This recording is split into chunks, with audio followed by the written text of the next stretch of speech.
Olá, muito boa noite a todos os amigos do Mosaico. Hoje é quarta-feira, 6 de Av de 5.779 e no programa de hoje você vai ver visita dos patrocinadores ao Museu Judaico de São Paulo, cozinha da Edeshemami, festival de cinema judaico no Clube A Hebraica e muito mais.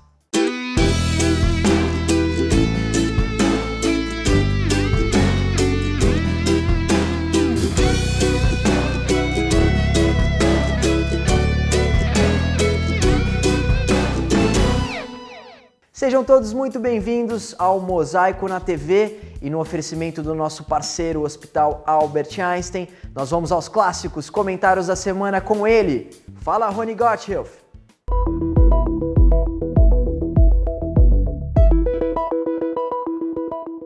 Neste domingo último, 4 de agosto, passaram-se 75 anos que Anne Frank e sua família e mais 4 pessoas foram encontrados e presos por funcionários do Partido Nazista num anexo, até então secreto, nos fundos da fábrica em que o pai de Anne trabalhava, localizado na rua Prinsengracht, em Amsterdã, na Holanda, onde ela escreveu o seu famoso diário. O Diário de Anne Frank continua sendo um dos livros mais lidos em todo o mundo. Ela começou a escrevê-lo aos 13 anos, e conta o cotidiano de viver escondida na esperança de não ser descoberta e morta pelos nazistas. O livro só foi publicado porque seu pai sobreviveu ao Holocausto e foi traduzido em 70 idiomas, teve direito a um filme produzido em 1959 que recebeu 3 Oscars. Em 1960, o esconderijo da família Frank em Amsterdã se transformou no Museu Casa de Anne Frank. Anne Frank morreu de tifo no campo de concentração de Bergen-Belsen, provavelmente em 12 de março de 45, menos de 2 meses da rendição dos nazistas na Europa. Assista agora um pequeno vídeo sobre essa história comovente. Anne Frank tornou-se famosa por causa do diário que escreveu durante a Segunda Guerra Mundial. Por mais de 2 anos, Anne e sua família e 4 conhecidos conseguem se esconder em um prédio desabitado de Amsterdã. Mas a família é delatada. Os nazistas os enviam para campos de concentração.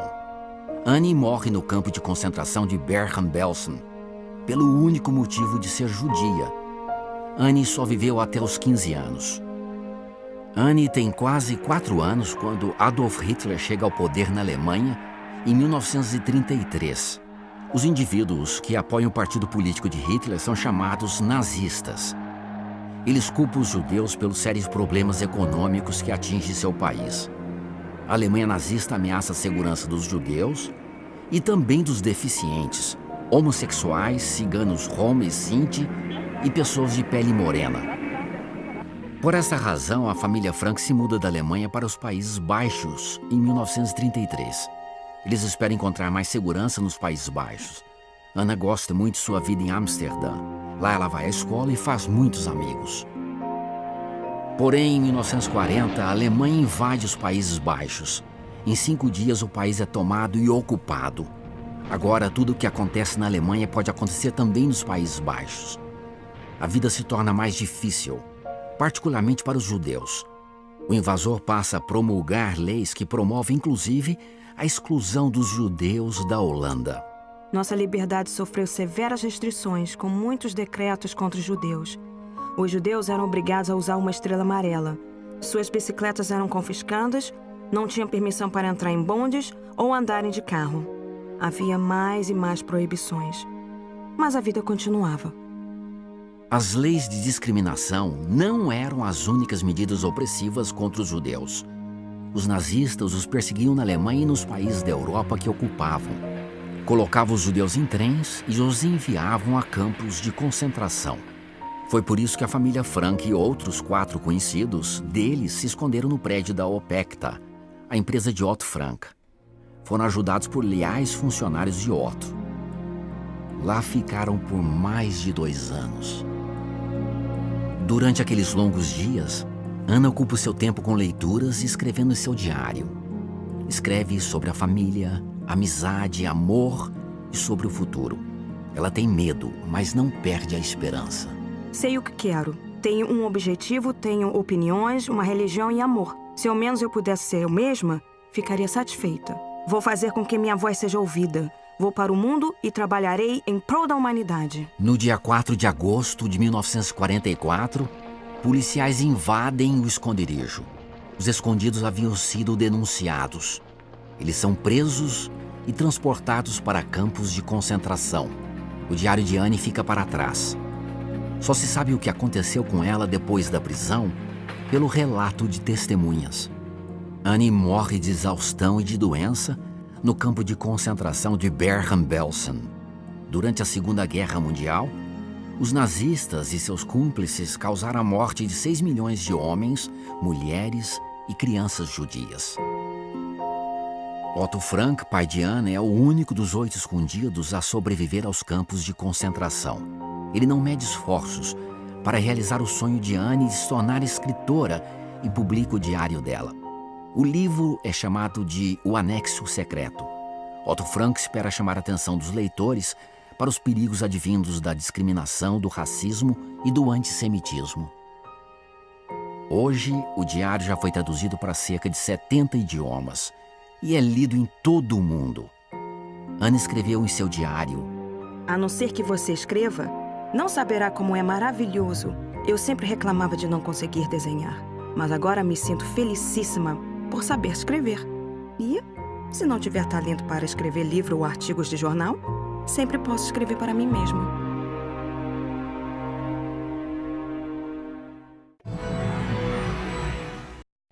Com a Tribuna Judaica, você se mantém sempre informado sobre todos os acontecimentos da nossa comunidade no Brasil e no mundo. Assine a Tribuna Judaica e não perca nada do que acontece. Ligue 0800 55 10 18. O programa Mosaico na TV tem o apoio de Banco Safra, tradição secular de segurança. Composto pelas empresas Maringá Turismo, Central de Eventos e Lemontec, o Grupo Arbeitmann é sinônimo de solidez e credibilidade. A Maringá Turismo possui tradição de mais de 50 anos em viagens corporativas e a lazer e presença global em mais de 80 países. A Central de Eventos oferece experiência e criatividade para as negociações do seu evento e viagens de incentivo. A Lemontec é especializada no desenvolvimento de softwares com foco na gestão de viagens. Saiba mais, visite nossas redes sociais. Um time vencedor, um grupo de sucesso.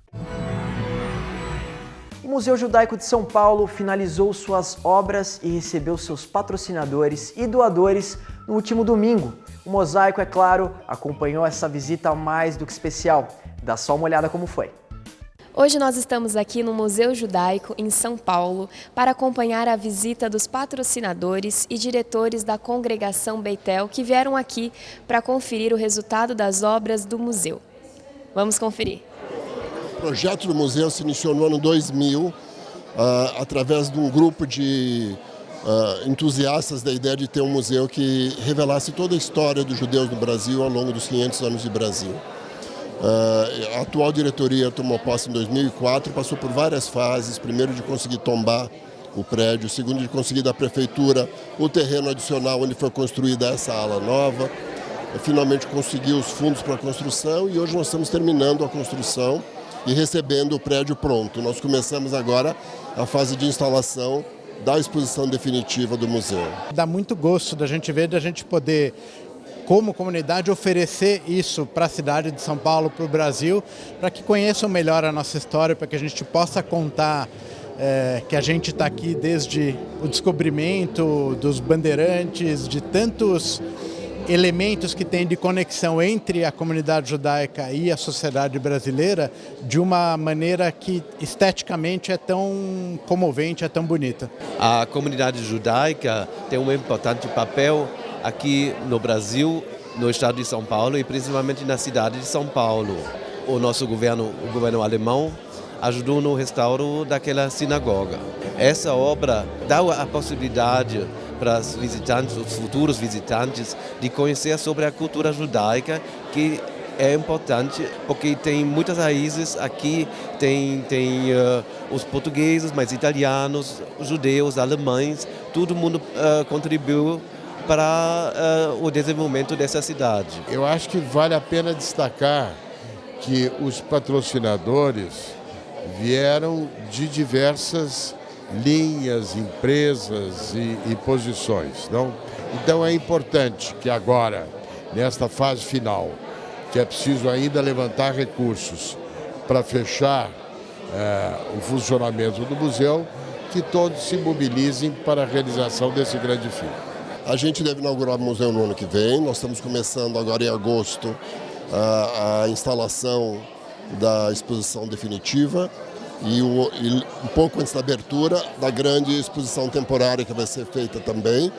Nós esperamos um público contínuo, o público não judeu, além das escolas judaicas, o público judaico, obviamente. E o museu pretende ser uma demonstração, uma vitrine para a comunidade brasileira sobre o papel dos judeus na história do Brasil, a inserção dos judeus ao longo de 500 anos de história do Brasil, a contribuição da comunidade judaica e, em retribuição, também a bela acolhida que os judeus tiveram no Brasil. E depois de acompanhar o resultado final das obras, o que resta agora é esperar o museu abrir as portas e vir até aqui conferir de pertinho. A gente volta para o estúdio. Está acontecendo em São Paulo a 23ª edição do Festival de Cinema Judaico, com a exibição de 33 produções premiadas mundo afora. Olha só que legal! E para saber um pouco mais sobre o festival e a sua programação, nós fomos até lá, o Clube A Hebraica, conversar com a Daniela Wasserstein, diretora artística e curadora do evento. Pode rodar. O Festival de Cinema Judaico de São Paulo foi criado aqui na Hebraica há 23 anos. A ideia era trazer os filmes de temática judaica num aspecto bem amplo, né, do que quer dizer do que significa esse recorte, né? Nós temos filmes que tratam de questões sociais ou religiosas ou questões de identidade, desde música, cultura, é muito amplo e às vezes muito sutil. Esse ano são 33 filmes de 11 países, são filmes que são exibidos em festivais internacionais pelo mundo todo, são reconhecidos e premiados no mundo todo. São filmes que dificilmente entram no circuito comercial.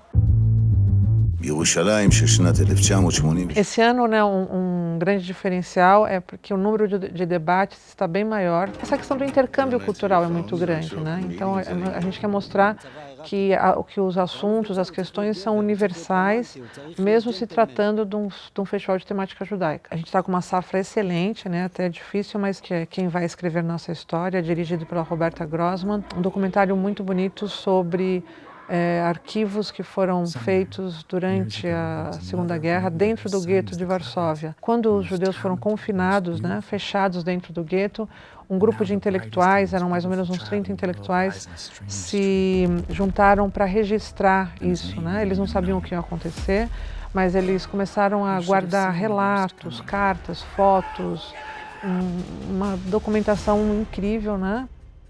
O filme de encerramento esse ano é o Golden Cena.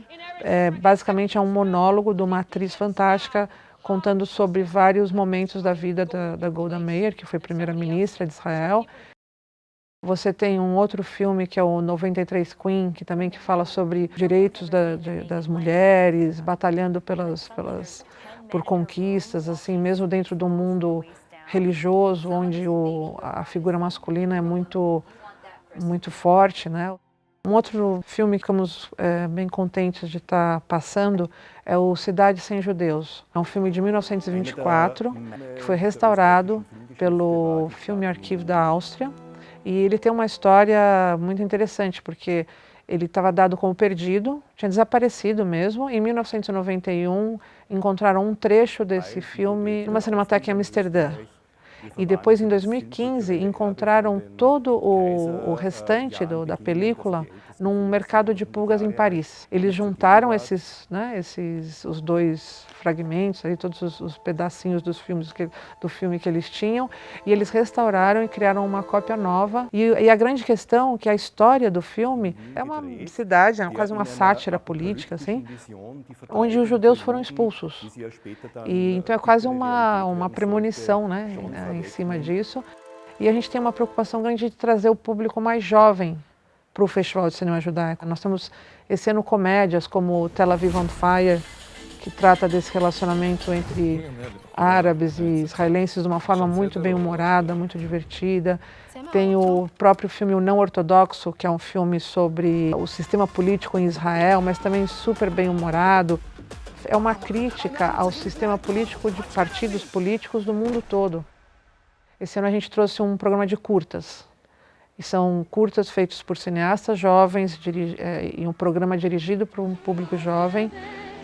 O primeiro deles é o Mil Beijos, que foi feito, o produtor é brasileiro, é o Eitan Rosenthal. O segundo chama The Shop, que também é uma comédia, que ganhou muitos prêmios em vários festivais, que fala também da convivência entre árabes e israelenses de uma forma super bem humorada. E o terceiro é o Skin, que ganhou o Oscar de melhor curta-metragem esse ano, né? O diretor é o Guy Nativ, é um israelense. Eu achei importante passar porque é uma crítica à questão da violência no mundo inteiro. A gente faz o recorte do cinema judaico para poder abrir as portas, para poder trocar ideias, para poder criar um intercâmbio com as outras culturas. E acho que o cinema ajuda muito isso, né? Você vai enxergar que aquele problema pode estar acontecendo com em N outras comunidades. O festival acontece além da Sala da Hebraica, aqui no Teatro Arthur Rubinstein. Ele acontece também no Museu da Imagem e do Som, no Instituto Moreira Salles e no Sesc Bom Retiro. Vai ser de 3 a 14 de agosto. Os ingressos estão à venda pelo site da ticketfacil.com.br. Toda a programação completa pode ser acompanhada pelo site da Hebraica. Conto com vocês aí na programação. Mais um rápido intervalo, a gente volta num instante.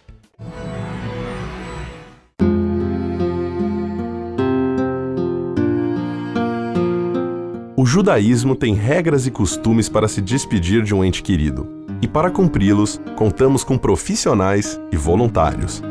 Nós nos orgulhamos muito deles, dos profissionais que compreendem que seu dia a dia é diferente e especial, e dos voluntários, cujo único pagamento é a certeza de estar colaborando com nossas famílias. Hevra Kadisha, mantendo acesa a chama da comunidade. Anuncie na revista mais lida da comunidade. Revista A Hebraica. Ligue 3814-4629. 3814-4629. Estamos de volta ao Mosaico e vamos direto para a cozinha da Edeshemami aprender mais uma receita deliciosa. O que temos para hoje? Chefe Breno, diga lá. Oi, Edeshemami, como vai? Olha nós aqui outra vez.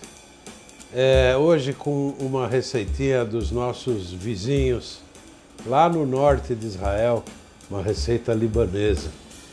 Hoje é dia de hummus fateh na cozinha da Edeshemami.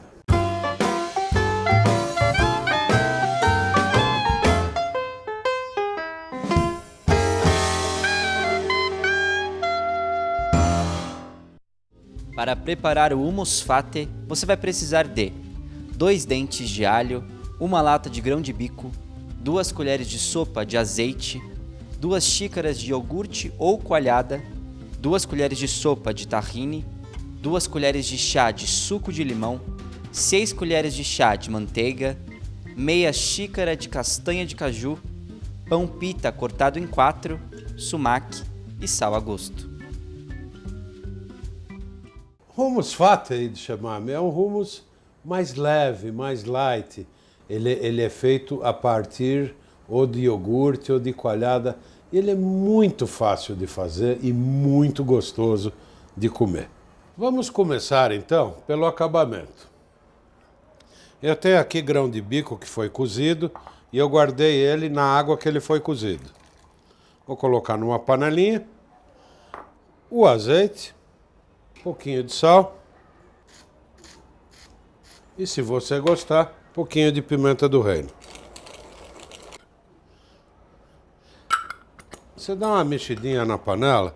Se a água, como nesse caso, não for suficiente para cobrir, você completa. Vamos levar ao fogo? E é assim, Edeshemami. Na hora que ele começar a borbulhar, você apaga. Ele está pronto. Lembra que ele já foi cozido.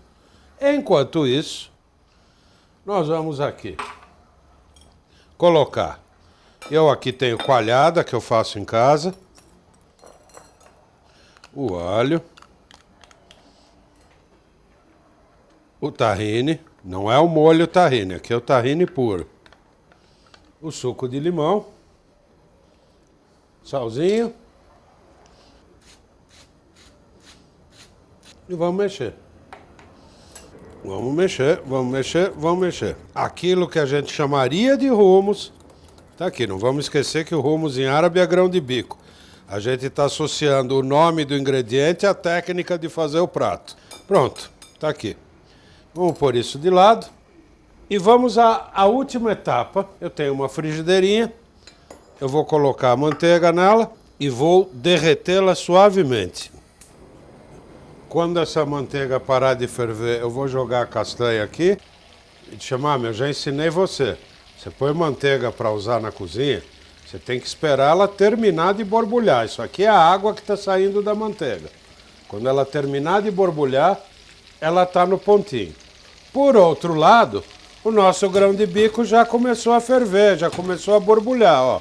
Tá vendo? Pronto. Esse é o ponto. Eu vou apagar o fogo do grão de bico. Vamos esperar a danadinha parar de borbulhar e entrar com a castanha de caju. Aí, parou de borbulhar, entramos com a castanha de caju. Agora nós vamos deixar ela reaquecer e ir até o ponto no azete, que é quando a manteiga escurece um pouquinho. Você vai perceber o noisette, um, pela cor da manteiga, e dois, por um delicioso aroma de avelã, de amêndoa tostada, que vai inundar a tua cozinha. Esse é o ponto noisette da manteiga, é o ponto que a gente quer. Vocês veem como ela escureceu? Ó. Ó. Esse é o ponto que a gente quer. A gente pode apagar o fogo também. Muito bem. Estamos prontos para montar o prato. Dessa vez vamos montar juntos. Vamos pegar um lindo prato. E o que nós vamos fazer vai ser forrá-lo com pão pita torrado. Aí, ó. Ele vai dar uma base interessante para o nosso hummus. Agora, nós vamos despejar o hummus sobre o pão pita. Vamos colocar um pouquinho do nosso grão de bico aqui em cima. Afinal, nós temos que lembrar a origem do nosso prato. E vamos finalizar com as castanhas de caju torradas. E um pouquinho da manteiga noisette nós colocamos na periferia do prato. Polvilhamos com sumac. E tá aí de chamar-me hummus fateh, um delicioso prato para tua entrada de jantar, para o teu lanche de fim de semana. Pode fazer, você não vai se arrepender. Um bom apetite, Bete Avon. Eu te encontro no próximo Cozinha da Edchamar. Muito obrigado, chefe Breno. E o Pinata Música de hoje traz a canção popular Yiddish, Baimir Bisduchen. A música foi composta por Sholom Secunda e Jacob Jacobs nos anos 30, olha só, lá atrás, para o musical I Would If I Could. E ficou famosa após sua versão em inglês, feita pelo grupo The Andrews Sisters. Vamos ouvir então esse clássico interpretado pelo violinista Edgar Hakobian e sua banda.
Você de casa, não se esqueça de curtir e compartilhar nossos conteúdos no Facebook e também se inscrever em nosso canal no YouTube. Nós aparecemos como Mosaico na TV nas 2 redes sociais. E na próxima sexta-feira, acenda as velas de Shabat às 17h27. Nossa sugestão de Kabbalat Shabat é no Beitel, Rua Caçapava, 105, Jardim Paulista. O Mosaico da semana já terminou, a gente fica por aqui. Até semana que vem. Shalom, Leitraot, tchau!